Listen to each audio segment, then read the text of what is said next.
siempre, desde que salimos de la democracia, un poder paralelo al poder democráticamente elegido. Fueron los militares.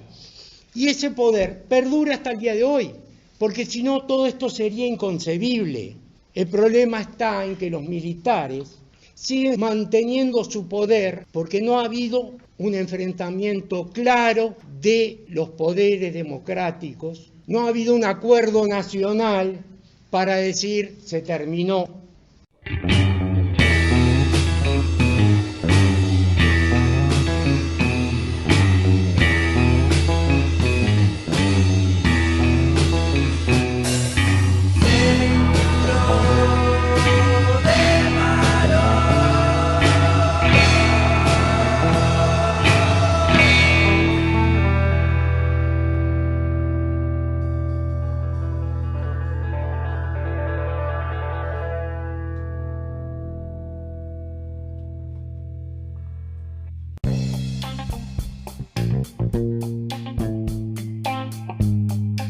Bienvenidos a Seguro de Paro, el podcast de análisis político y social de la República Oriental del Uruguay. ¿Cómo estás, Agustín Zavala? ¿Qué haces, querido Sergio Pintado? Un gusto estar nuevamente acá.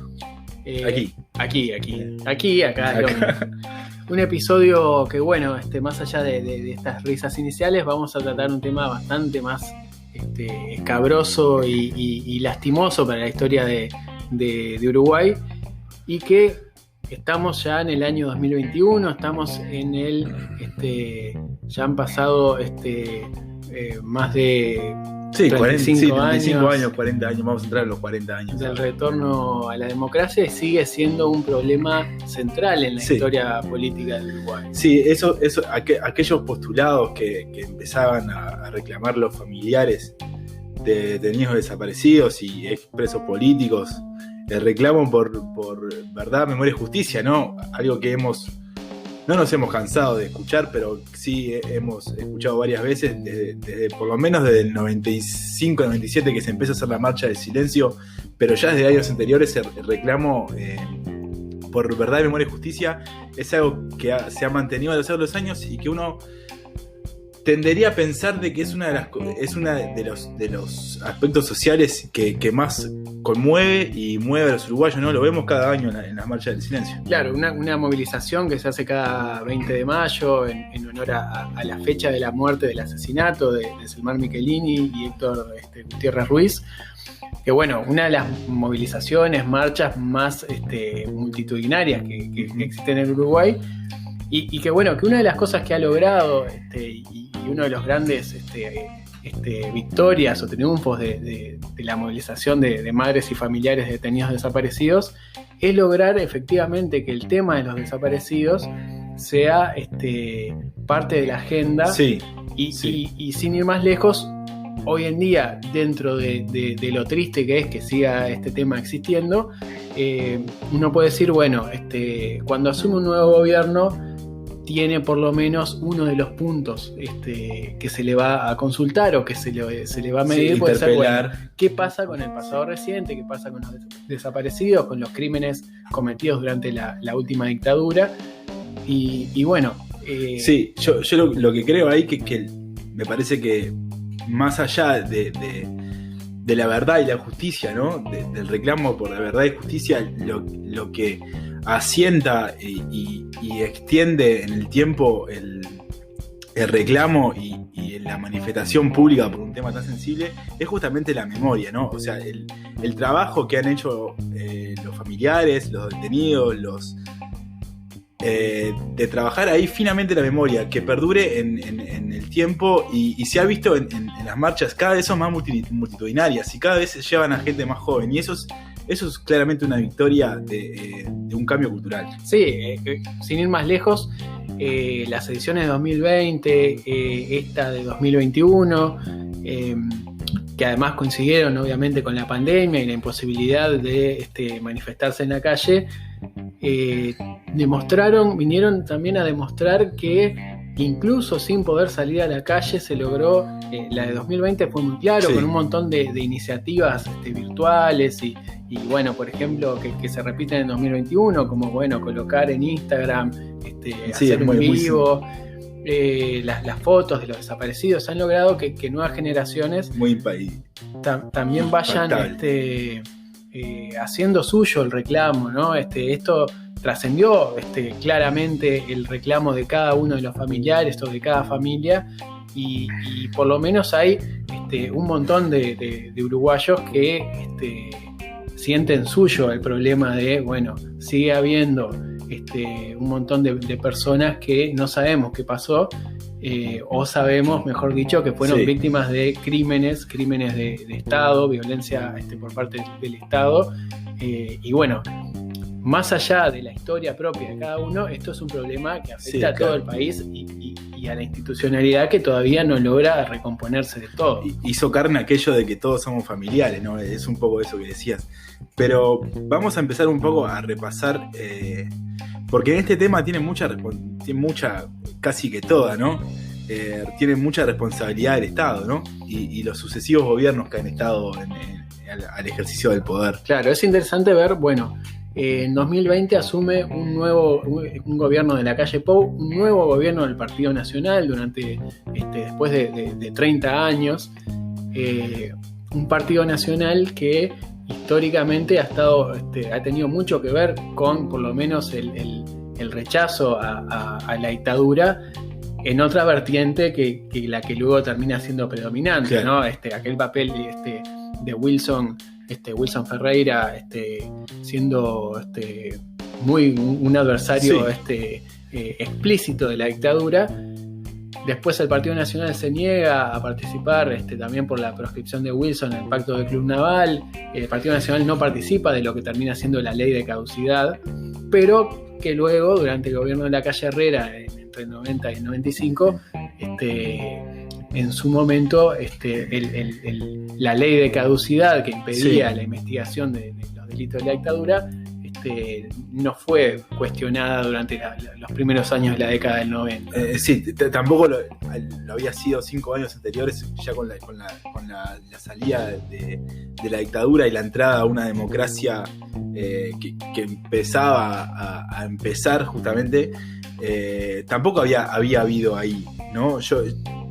Uno ensayando un poco y pensando en cómo podría haber sido esa sociedad, ¿no? Viéndolo con los ojos de ahora, y aparecía muchas veces la imagen del miedo, ¿no? El miedo a que los militares estaban ahí todavía, que después eso se fue confirmando porque han aparecido investigaciones que confirman el espionaje militar en democracia, que ha llegado hasta últimos años. Es muy curioso además los papeles que se fueron jugando en ese retorno a la democracia, ¿no? Ahí teníamos a Julio María Sanguinetti, ¿no? El primer presidente en el retorno de la democracia, que hizo de ese miedo su carta política mayor. Uh-huh. Y incluso Wilson Ferreira lo llega a cuestionar en algún momento de, bueno, Sanguinetti fue el que convenció al sistema político de que la ley de caducidad era necesaria, porque si no, los militares podían sentirse tentados a tomar las armas nuevamente. Se fue construyendo, y con Sanguinetti como el principal puntero político de esa idea, ese miedo que convencía, ¿no? a la mayoría de la sociedad, ya no a los sectores, los sectores políticos que habían sido más afectados, los familiares de aquellos que habían desaparecido o habían sido asesinados, sino directamente al uruguayo común, que decía, quizás por las dudas mejor dejar este tema quieto y concentrarnos en un montón de desafíos que obviamente también tenía la sociedad uruguaya por delante, después de 12 años de dictadura. Exacto, es interesante repetir en YouTube, está bueno esto de tener como al alcance de la mano mucha cosa. En YouTube están las campañas publicitarias del plebiscito del 80, del voto verde. Entonces ahí estaba, se reflejaba un poco esto, ¿no? La campaña por el no era como apeladas a ese sentido del miedo y de la posibilidad de que si llegaba a ganar otra posibilidad, era el retorno a algo que no. Claro, sí, que el único camino de paz y de institucionalidad iba a ser ese dar vuelta de la página, justamente, ¿no? Y así estuvimos hasta quizás el gobierno de Jorge Valle, ya entrado el siglo XXI, cuando Valle tímidamente, por lo menos comienza ese camino, crea una comisión para la paz con representantes de diferentes sectores de la sociedad.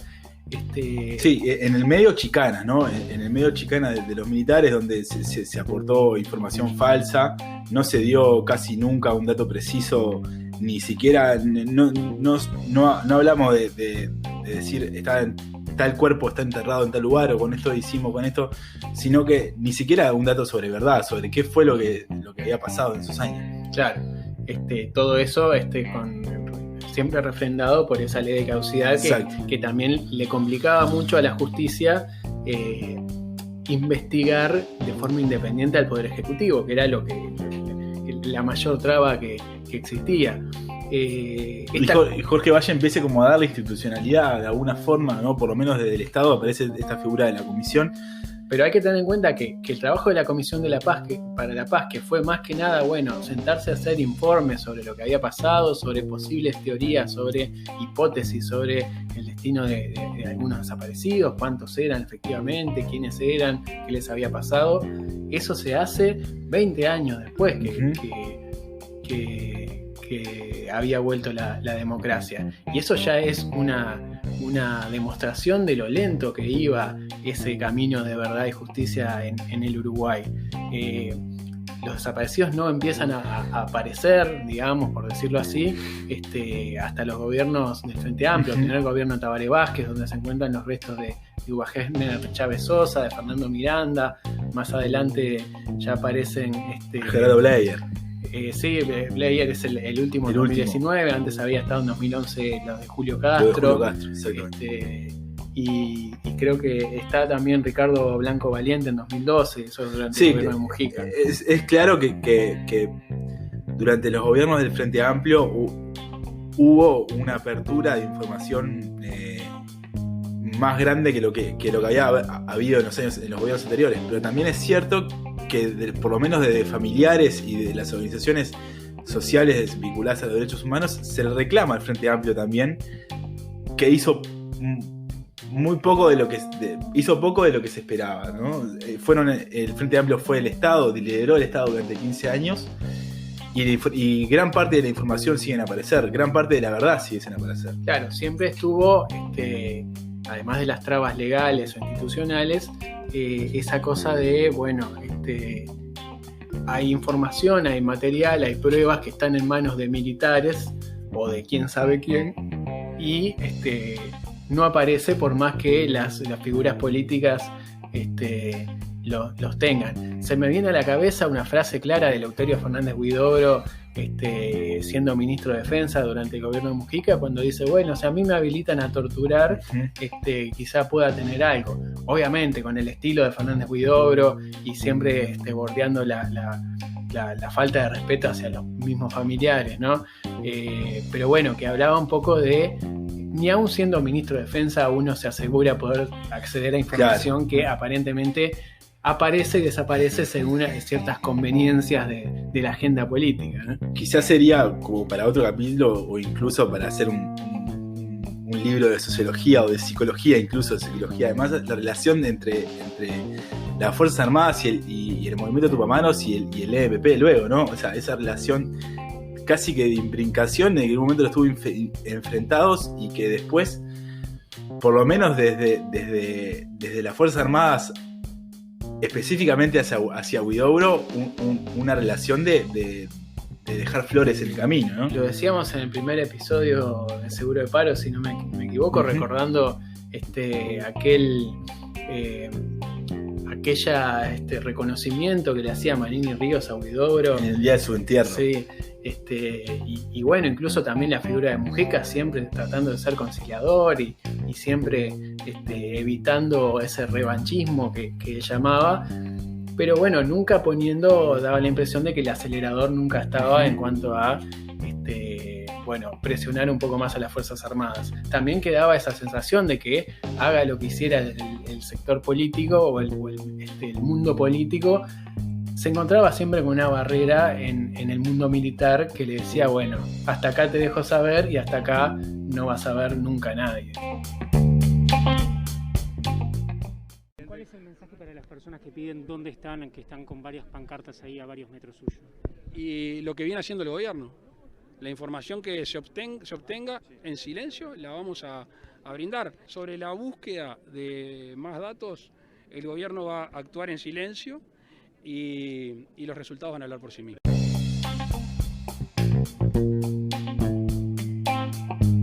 Decíamos al arranque, casi que al final de este primer bloque, hablábamos de la información que aparece y desaparece así como por arte de magia, y queríamos hablar un poco de algo que ha pasado en estos últimos días, de la aparición de estos archivos militares, de inteligencia militar, que van desde antes de la dictadura del 72 hasta el 86, desde finalizar la dictadura, de documentos de inteligencia, ¿no? Donde los militares trabajaban la información que había a través de los medios de prensa, información de primera mano de ellos yendo a lugares donde describían lo que sucedía en la sociedad, ¿no? Desde lo que sucedía en un congreso de estudiantes de un gremio estudiantil de Liceo Miranda, hasta lo que sucedía con dos expresos políticos que colocaban un local de venta de cerámicas y bueno, toda esa información estaba sistematizada y planificada para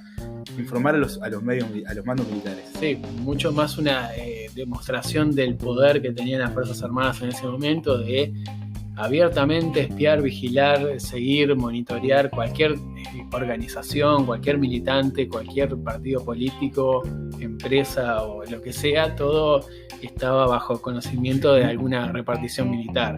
Y eso incluso se siguió hasta la entrada de la democracia. Sí, ¿no? sí. Ya con la democracia supuestamente madura, ¿no? Las investigaciones.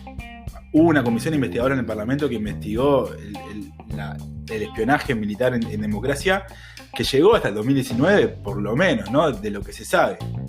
Claro, y es interesante preguntarse, bueno, esto aparece en el mes de mayo de 2021 y uno siempre le queda la duda como ciudadano, bueno, ¿hasta cuándo siguen apareciendo documentos, ¿no? ¿Dónde están esos documentos? ¿En un cajón? ¿Están en un depósito?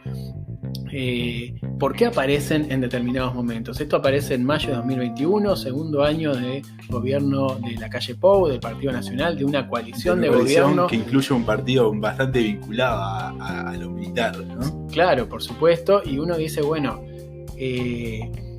tenemos el antecedente de las actas de los tribunales de honor, que también ya las mencionamos en algún episodio anterior, que bueno, que a veces sirven. En aquel momento las actas sirvieron muchísimo para cuestionar al Frente Amplio por parte del oficialismo actual, en ese momento oposición. Ahora aparecen estos días antes de la Marcha del Silencio como, bueno, forma de decir, de que el ministro Javier García pueda decir, miren, el Partido Nacional o la coalición multicolor también avanza y tiene hallazgos concretos. Entonces, bueno, queda siempre la duda de, bueno, qué nivel de intencionalidad política hay detrás de las apariciones, hallazgos, no por parte de los gobiernos, sino por parte de alguien que maneja cuándo y cómo aparecen ciertas cosas.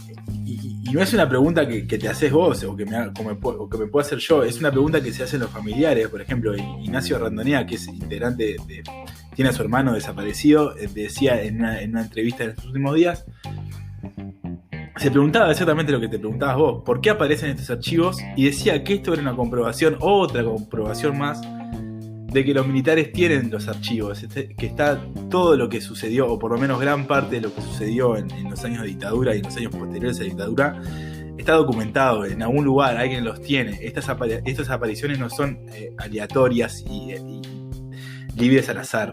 Claro, esto también incluso lo decía Bayardi, quizás más enfrascado en la discusión política partidaria, pero Bayardi también ministro de Defensa durante 2 periodos, durante los gobiernos de los 2 gobiernos de Tabaré Vázquez, bueno, él decía esto mismo cuando era todo el tema de las actas de Tribunal de Honor. Bueno, hay gente que maneja la información. Tabaré Vázquez llegó a decir el año pasado,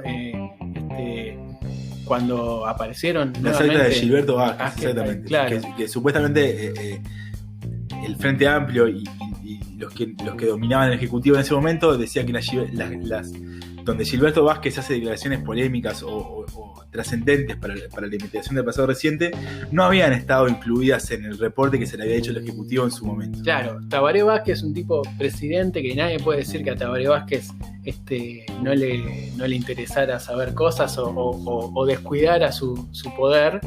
Decía, bueno, a mí me llegan actas por la mitad, sin esto no me llegó. Entonces uno dice, bueno, ¿quién maneja el flujo de información en el Ministerio de Defensa o desde las Fuerzas Armadas hacia el poder político? ¿Cómo puede pasar estas cosas? Y se me vienen a la cabeza también otros hechos que siguen sin ser esclarecidos, como aquel atentado o robo en el grupo de investigación forense y el GIAF de la Facultad de Humanidades, que bueno, gente ingresó, desordenó algunas cosas, se llevó otras, eso quedó un poco en la nada, pero bueno, manchó un poco ese trabajo y uno dice, bueno, aunque fueran bromistas, digamos, ¿no? También estuvo lo del Comando Bernex, aunque Exacto. fuera algo que amenazó un Comando Bernex, una especie de grupo de organización anónima que amenazó que a amenazó abogados y operadores personas judiciales vinculadas a investigaciones de derechos humanos. Aunque estas cosas sean por parte de bromistas, gente que no tiene nada que ver, ¿cómo puede pasar esto? ¿A quién se le ocurre jugar con estos temas en determinados momentos, ¿no? Y eso es lo que sigue quedando y sigue manchando por demás. O sea, ya uno va traspasando la hipótesis de incapacidad del poder político de lograr la información. Ya uno piensa, bueno, efectivamente hay actores que... Sí, hay un actor supra político que en realidad es el que limita y el que dispone las reglas de juego, ¿no? Exactamente. Y otra de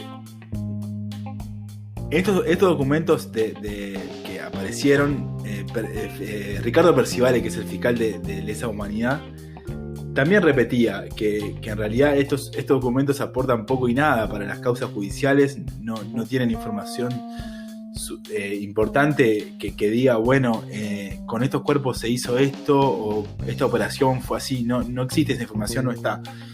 Pero lo que sí decía Percivale, y para mí es importante destacarlo, es que esa información aporta a la verdad, esto que hablábamos al principio, ¿no? Es uno de esos postulados que ayudan también a la construcción de memoria. Me parece que estos documentos, más allá de que no aportan nada, y más allá de que pueden ser una jugada política de los militares o del propio gobierno, hay que agarrarlos y hay que leerlos, hay que ver qué dicen, y me parece que eso es interesante, más allá de esos juegos. Claro, hay que ver también cómo esto llega para, y perdón que insista con ser mal pensado, pero para hablar un poco de la calle Pou y cómo esto descomprime cierta presión que puede tener la calle Pou de no ser tildado de no haber hecho nada durante sus 5 años de gobierno. La calle Pou toma este informe, diga lo que diga y lo pasa a Fiscalía. Recientemente también, o cuando se le pregunta a la calle Pou, ha dicho, bueno, ahora toda la investigación de detenidos desaparecidos queda en manos de la Institución Nacional de Derechos Humanos, lo que también descomprime al Poder Ejecutivo en cuanto a ser el responsable de que aparezcan o no aparezcan cosas. Entonces uno va viendo que poco a poco los gobiernos van teniendo cada vez más cintura para sobrellevar el tiempo sin que haya verdaderos hallazgos, ¿no? Los gobiernos como el de la calle Pou, que él, después de algún exabrupto que había tenido en 2013, cuando dijo que él suspendería las excavaciones, después se arrepintió. En 2019 en la campaña tuvo ya otro tacto, diciendo que aquello había sido su peor error. Su más grave error. Se reunió con familiares, ha tratado de mostrarse como con cierta cercanía o sensibilidad, pero bueno, este tipo de de hechos, tanto el descansarse un poco en la Institución Nacional de Derechos Humanos o en la Fiscalía de Delitos de Lesa Humanidad, como estas apariciones un poco fortuitas y que quizá tampoco cambien demasiado lo que sabemos sobre los desaparecidos, también van descomprimiendo esa responsabilidad de ser el que tiene que llevar adelante una investigación seria y terminar con este problema de una vez, digamos. Claro, volvemos un poco también, quiero traer como esta discusión, que la hemos venido manejando en varios episodios, que es el acierto que tiene este gobierno en la acción comunicativa, ¿no? En el comunicar, ¿no? La aparición de estos archivos, su tratamiento mediático, la exposición que tomó Javier García, las conferencias de prensa para anunciar que se iban que estos documentos iban a ser enviados a familiares, iban a ser enviados a Fiscalía, iban a ser enviados a no sé dónde, también refuerzan esa sospecha que vos tenías, me parece. Sí. Y para mencionar también está Matilde Rodríguez Larreta, ¿no? Viuda de Héctor Gutiérrez Ruiz, que es la actual secretaria de Derechos Humanos para el pasado reciente. Es una persona que vendría a ser desde el Ejecutivo quien está encargada de estos temas. El año pasado, 20 de mayo, dio una conferencia y básicamente decía, con muchísima sensibilidad, ¿no? Una persona que nadie le puede decir que no ha sufrido en carne propia la represión y los crímenes de la dictadura. Pero un poco la postura era, esperaremos que la verdad se revele en algún momento, ¿no? Creo que va avanzando, ¿no? Entre todas estas cosas, lo que vamos haciendo es tirar la pelota para adelante sin que este tema se resuelva de una vez por todas y dejemos de sufrir las consecuencias institucionales, políticas y sociales de no cerrar determinadas etapas. Todo esto además, y creo que da para que pongamos otro punto sobre la mesa, durante un gobierno que por primera vez tiene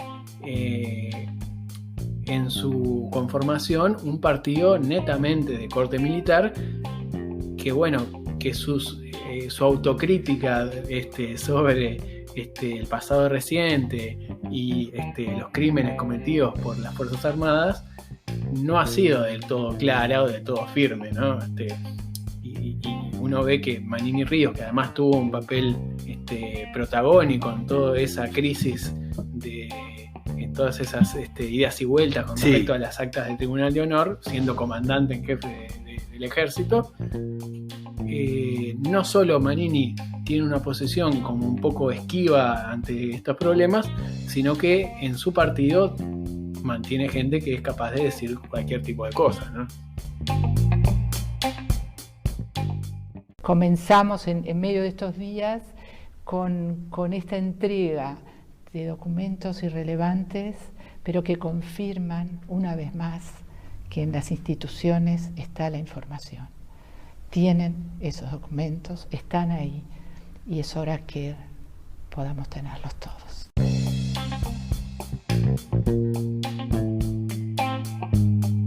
Queda la duda entonces de, cuál es la postura, ¿no? Quedan 4 años de gobierno, ¿cuál va a ser la posición, ¿no? de la calle Pou y del gobierno en esta búsqueda de aquellos 3 postulados que hablábamos, ¿no? De la verdad, de la memoria y la justicia, que verdaderamente son aspectos importantes para la construcción de un país sano, diría yo, ¿no? Claro, y es como que se dan dos cosas al mismo tiempo que marcan lo que es los derechos humanos en esta época, ¿no? Por un lado tenemos un poder político que parece acostumbrarse a sobrellevar el tema sin demasiado esfuerzo, y por otro lado una sociedad cada vez más sensible, claro, o por lo menos nuevas generaciones cada vez más sensibilizadas, y lo vemos desde esas actuaciones virtuales que veíamos, ¿no? Formas de manifestarse que atraen cada vez a más gente, más jóvenes, colocar banderas en las casas, que es algo que hace 10 o 20 años eran mucho más difíciles. Vemos también incluso desde el fútbol, ¿no? Ámbitos que antes eran impensados que se sensibilizaran por el tema. Incluso el fútbol, que es un ambiente muy cerrado en este muy país, conservador, donde no hay lugar para el reclamo, para la protesta, para el alzar un poco, para levantar un poco la voz. Casi que el fútbol no tiene ese lugar.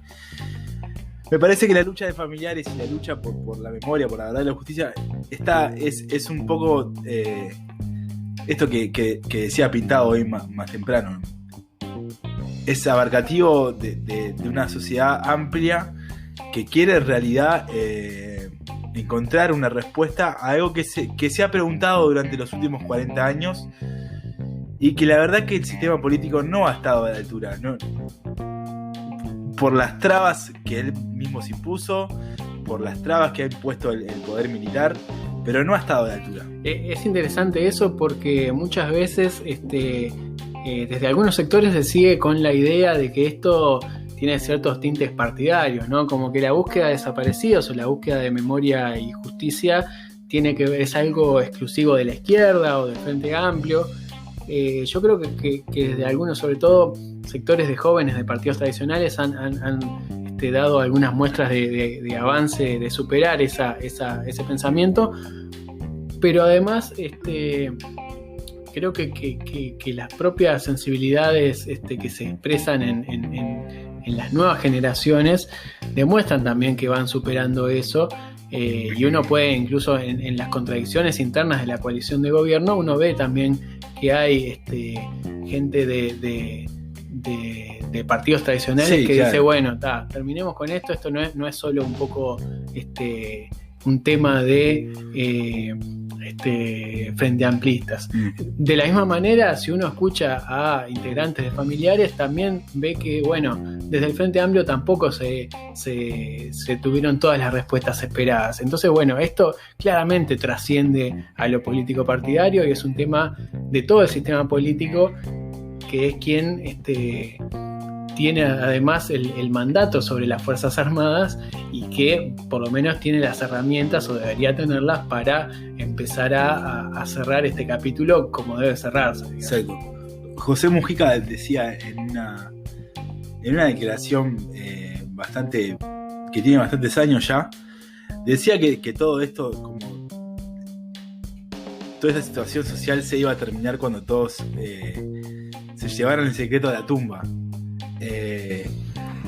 Me parece que el transcurso de la historia y la consolidación de la búsqueda de memoria le han respondido a Mujica que se equivocó, ¿no? Esto no se va a terminar cuando todos se llevan los secretos a la tumba, sino que va a perdurar. Claro, quizás en el peor sentido, quizás cuando ya no estén algunas fuerzas que siguen trancando la información, quizá pueda aparecer algo. Pero de todas maneras no es esa la forma, y creo que definitivamente lo ideal es que, bueno, y creo que lo que decía, sí, hay ciertas demostraciones de que la gente realmente empieza a pensar que no hay que esperar que se muera la gente para que aparezca la información, ¿no? Porque además tiene que ver con cómo una sociedad democrática se resuelve este tipo de problemas y no simplemente espera que se resuelvan solos, que es como el mal del uruguayo, digamos, ¿no? Nos despedimos con esto. Muchas gracias por estar. Un episodio interesante, la verdad. Sí, un poco más serio que lo habitual, un tema es sensible, del que ojalá sensible, no haya que hablar en 10, 20 años, y bueno, desde ya el saludo a los familiares y el apoyo desde este humilde podcast, y bueno, nos veremos en una próxima instancia. Vamos arriba.